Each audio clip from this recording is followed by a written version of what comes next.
Hello all. మీ పిల్లలు జలుబు దగ్గుతో బాధపడుతున్నారా? ఎంతటి తీవ్రమైన జలుబు దగ్గు అయినా ఈ ఒక్క చిట్కాతో పారిపోతుంది.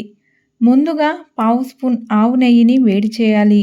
ఇప్పుడు 3 మిరియాలను నెయ్యిలో వేసి 15 సెకండ్ల పాటు వేడి చేయాలి.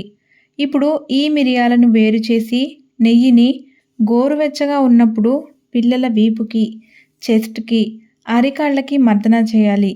చాలా త్వరగా ఉపశమనం కలుగుతుంది. ఇలాంటి మరిన్ని టిప్స్ కోసం ఛానల్‌ను సబ్స్క్రైబ్ చేసుకోండి.